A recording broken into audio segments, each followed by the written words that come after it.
Alright, welcome back to another episode of Life of Loz. Obviously I'm Loz, and on today's episode we are going to be talking about all of the positives of ownership of my 2025 Gen 4 Pikes Peak. This is going to be a really good one. There are no real negatives really about this bike. It's just fantastic, but I don't know who would actually go out of their way to actually make a video about all the negatives. Yeah, what an idiot. Alright, let's get on with it. Alright, we'll just do a little tiny little backstory. I've had this bike since February. I've stuck just on 9,200 Ks on my bike. Obviously I've done a few upgrades and a few extras, as you'll see in another video coming up. I'll do all my little extra bits, but this is an ownership of one of these bikes, because actual ownership videos are actually pretty rare. But yeah, there's so much to cover in this video, and I'm going to try and make it a bit short. There is a little bit of a disclaimer. Listen, if you don't like sitting there stating the captain obvious about how good this bike is, this video is probably not for you, and you might as well sort of exit through the gift shop. But listen, I love this bike. You're not really going to find too many negatives. This is just a pure owner's perspective of my Pikes Peak. I absolutely love this bike, and I'm probably going to say that a minimum about 15 times in this video. Alright, let's just get this rolling. So anyway, 9,200 Ks, enjoying my riding journey with my new bike. If you are actually going to sort of sit there and just sort of ride around on this bike, just sort of stock standards, no, dropping the throttle and that sort of stuff, like it's actually really boring to ride, because it's just so smooth, it's so refined, it's so balanced, that riding around just on the speed limit, it's actually just far too easy, and it's actually a little bit boring to ride. But at the end of the day, if you want to, start, using that wrist and getting that sort of torque happening with the sort of the fistful of Ducati, it's absolutely amazing. And next thing is the balance with the counter-rotating crank, the transitions from side to side as you're coming through the corners and that, like especially at speed and maybe a little bit over, it's just beautiful. The just precision and refinement side to side. It actually carries the 236 kilos actually really well, and it's just a beautiful thing to ride. The other little thing is the wizardry of all of the tech that's involved in this bike. All of the lean angle, sensitive traction control, stability control, all of your your 70 plus sensors for your Ducati observer, all feeding into the to the Bosch ECU. Is just, it all works in exact harmony. And I've noticed that after me riding it for a fair while, that it sort of learns exactly what you're gonna do, and it just seems to have fitted in, and for my sort of style of riding. And yeah, I've noticed it actually progressing and actually just sort of get better and better. Yeah, it's just beautiful. And now that it's sort of running in, just under 10,000 Ks, 9,200, everything is just bedding in properly. It is just, the engine's sort of starting to loosen up. You're getting to sort of the 10,000 K mark there, where everything should, sort of free up, and it'll all work as one. But it's just fantastic. All right, the next little thing is the radar cruise. Now that, I'm telling you, is an absolute game changer, and you don't really realise that you didn't want it or you didn't need it until you got it. And to be able to just sort of sit in traffic, cruise along there with, just set your cruise control a couple of, Ks above the speed limit, it'll just follow the cars. It'll take that, first initial reaction point away from you, so it'll sort of button off the gas, give you a bit of engine brake, and then if the car's going to brake in front of you, it'll actually brake for you. Soon as whatever the car in front is finished mucking around or doing whatever they do, because at the end of the day, listen, we don't live in a perfect world, and car drivers, you know, they don't see you, they don't, you know, so anyway, it's just a really element of a safety factor. Obviously, you don't get too complacent because, you know, at the end of the day, listen, you know, no one is ever going to rely on electrics and some little computer to say, listen, we're going to make sure that you're safe. But no, it's a fantastic thing, and I really love the fact of when you've got it on and you're cruising down a hill, it'll stay on the speed that you selected. And if it goes a little bit too fast, it'll brake for you, and vice versa, going straight up the hill as well. It'll just maintain that exact speed that you put in. So it just takes away that other element that you have to worry about, and it maintains your focus on exactly the wider, you know, world around you and all of the hazards and everything there that you get. So that's Radar Cruise. Oh, absolutely beautiful. And then you combine that with the lane observer and that sort of thing there. That's, yeah, it's just awesome. So anyway, the next one is a pillion. So I had a pillion on here for roughly about maybe 5,500, 6,000 Ks, and she absolutely loved it. We came from an MV Agusta Turismo Veloce, which I think is number 2 or 3 on the list of bikes suitable for a pillion in this category. So yeah, the seat on the MV Agusta was absolutely beautiful. I must admit, I definitely spoiled her. But we went and sat on the M1000 XR, and that was just like sort of sitting on cardboard. But it was just a big fat no on the BMW. Obviously, all you guys know that I came from BMW, and I just love it, and that was my dream bike until I discovered what this little girl was all about. Yeah, so her actual legs actually sit into the back of mine, and she sort of, even if she wanted to sort of get a bit off center, she's still mirror imaging me. So as you know, with the pillion passenger, you know, they just move with you and not against you, and they just sort of follow your lines. She just sat in there, and I tell you what, on, you know, sort of a maximum lean angle, oh man, it was absolutely stable. You know, it was just beautiful for a pillion passenger, and yeah, she absolutely loved it. And for me being a rider, I didn't even know she was there. I didn't even know she was there, and it was just one of those real comfortable factors that you know, makes the ride just that much more enjoyable. And it's, you know, goes into, you know, the other little aspect of this bike is that Öhlins EC 2.0 suspension. Like, that is, I don't even know where to start. The amount of and the element of adjustability on that Öhlins is just beautiful. And I mean, one little flick of the switch, you know, like, and then you're up into dynamic or comfort or, you know, all that sort of thing there, and it adjusts it in real time. So we tried out all of the modes, we tried out all of the little suspension settings and that, and exactly what it says, you know, like we used to stick it on two rider plus luggage, and that was perfect for us. Two rider plus luggage for the both of us was sort of a little bit stiff, but you just backed it off that one, and it was just beautiful. And then for me to cruise around just sort of by myself, I just have it on because I'm 110, so, and I'm 6'1", so me cruising around, you know, these bikes are probably, you know, set up and designed for, you know, someone 70, 80 kilos. So my perfect setting for my weight is just the one helmet plus luggage, and it just absolutely, yeah, it's just full on exactly how much feel that you get back from the road, and there's no sort of squirrely and that sort of stuff. There's no anything that's going to sort of jump out and go, oh shit, hang on a minute, that was unexpected. It is just smooth flowing. When you want to stiffen it up, when you on someone's private racetrack or something, you know how we do. When you want to stiffen it up, it is just beautiful coming through those massive big sweepers. Obviously this bike was probably designed and with all that in mind, because this thing on the big sweepers coming out of that thing there, you know, it is just kick-ass, you know. So yeah, so anyway, the next little object of my positives video is customization of this bike.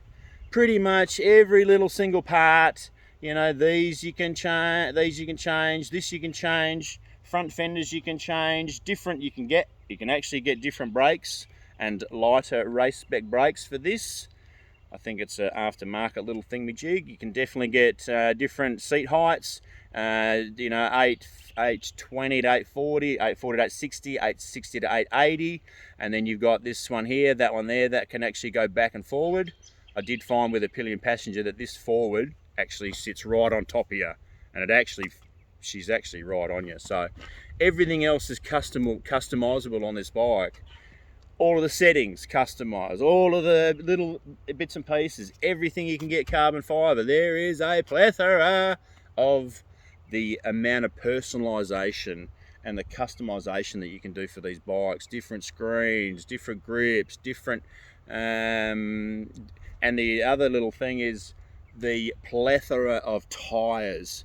We get the full whack of tires. You can get your GP2s, Power Cup 2s, all of your Bridgestone S23s, T33s, and then if you're going to go for your long-term rides, like, do your 10, 12 and 15,000 Ks, I don't know if you get 15,000, but you can opt for your Pilot Road 6, which, that is an absolute fantastic tyre. It's not for me because I love the more of a sporty lean angle, and listen, I don't mind paying for a few tyres. That's cool. That's really wicked. And just due to the fact of those tyres sort of thing, you need a good tyre to be able to put up with all the torque, because this thing here, and this is where my little sound effects are going to come into it. I'm going to sound like an absolute right goose. When you're coming into a corner, a nice little tight right-hander, like you're coming down the hill or coming up to the thing, and it's a nice little switchback, like you're just cruising along there, turn it in, it is, I tell you, that is addictive, and it puts a smile on your face, you're just laughing like a little kid. It's just addictive, and it's just intoxicating, that. Obviously, I've got the race system from Ducati. I paid the extra couple of dollars for the warranty, for the future updates, and listen, I want the best for my bike. No disrespect to anybody else that does anything with their exhaust to their bike. At the end of the day, listen, it's your bike, you can do whatever you want to it. Doesn't worry me. The only thing that you might want to sort of think about is the fact of the resale value, because I tell you what, if I was looking around with a bike, these are obviously pretty new, but 2 years down the track, and then you had someone with a BHP or a Leo Vince, or any of those other brands that aren't Ducati approved, I would definitely be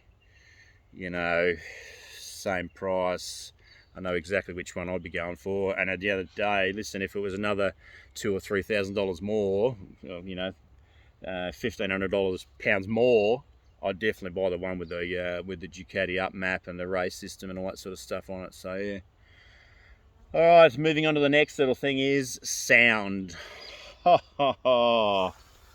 I don't even know where to start. I really don't. The sound of that, because I'm not from Ducati, so we all love the sound of Ducatis. I love the sound of a dry clutch. That's debatable with some people. I'm not going to get a dry clutch because it's don't last long in Australia. We have too much heat. Moving on. The sound, when you get that up into the sort of the when you're doing a little bit over the speed limit, on someone's private racetrack, and you're sort of coming out of that sort of corner there doing that, 160, 170, and then you're sort of back into fourth, and you're sort of, down, and you're sort of sweeping it in, and you come out of that corner there, boy, it is just intoxicating. Oh boy. With the Rosso 4s, I was explaining in my negatives video how they just shite, and they did sort of get a bit of a wave on. Went for a ride the other day with these tyres on S23s. I've done just on 3,200 Ks with them on, and no wiggling of the tail or nothing. She's absolutely planted. It's just a beautiful thing to be able to, and it's a privilege to be able to experience a bike of this caliber and to be able to take the time and be able to learn it and learn what it's going to do, learn the capabilities, and to be able to just put out everything you've ever ridden before and just to combine and just learn pretty much. And in my own biased, stupid opinion, that this is, like one of the best bikes on the market in the world.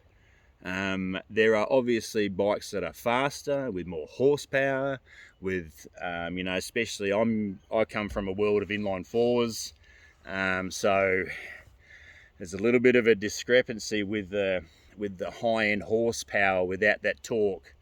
And me coming, so if you're coming from an S1000R or Street Fighter or, something that's, just bullshit quick on that high RPM, then this bike does take a lot to get used to, and it does take away that sort of that stimulating factor of that high-end horsepower that we're all used to.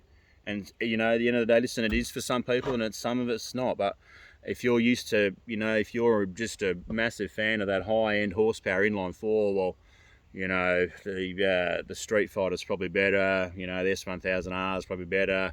But if you look at it in a different light of the torque beast and being able to sort of carry that torque out of that corner to boost you, and then to be able to get into the higher RPM when the horsepower kicks in, I tell you what, it is just addictive, it is intoxicating, and I am loving it. So there, I'll just leave that on that one. The next sort of thing is one of the big things that I noticed when I first got this bike was the weight and the weight distribution, which it carries it absolutely perfectly. But, and hear me out, you put this bike, if you lay that down on a 2-lane road, it's going to take up the whole lane.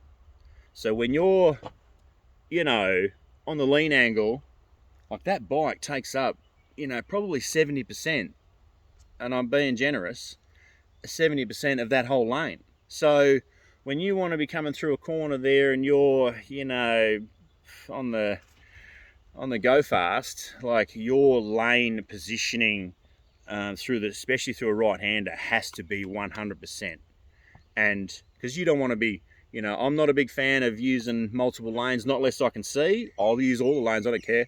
But on a day-to-day ride, and I've really sort of tried hard to try and make sure that I get that into that proper lane position, because when you get that correct, and you're coming in at a thing there,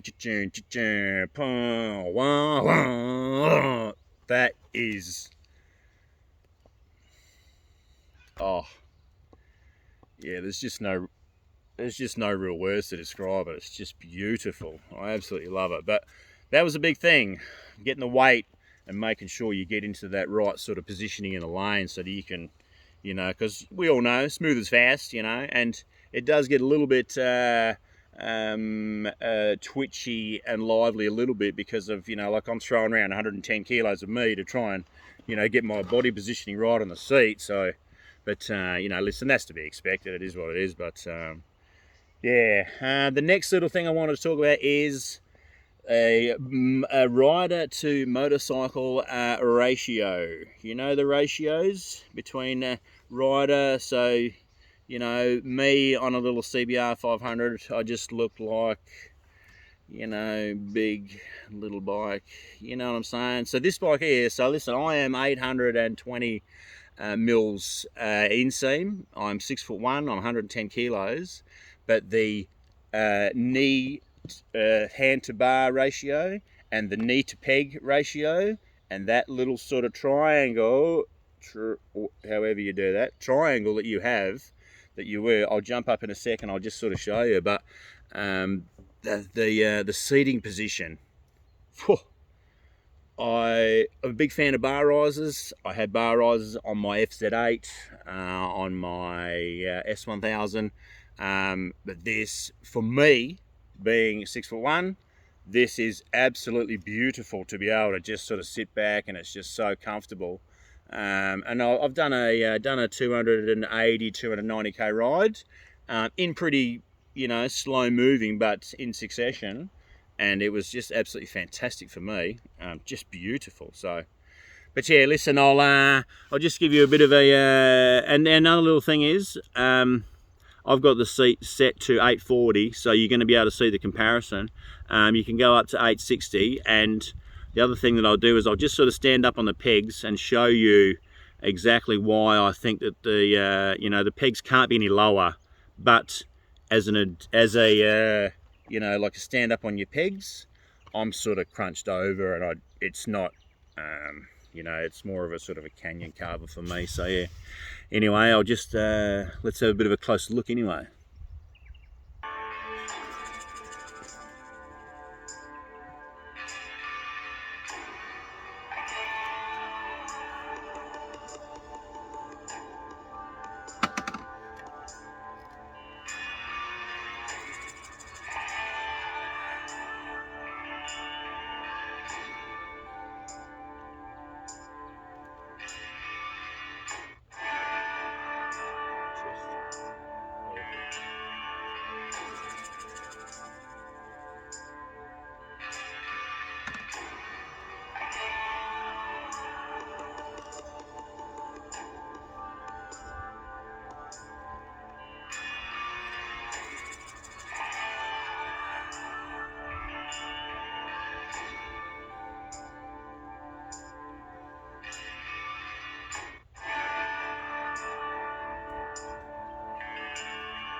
So yeah, you can see the you know, the bike to rider ratio.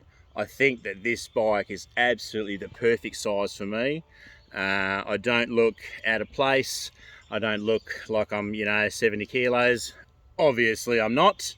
But listen, yeah, it's just a beautiful hand to peg ratio, and I just, you know, you sort of sit out, and it's just, as you can see, like I'm sitting in my natural position.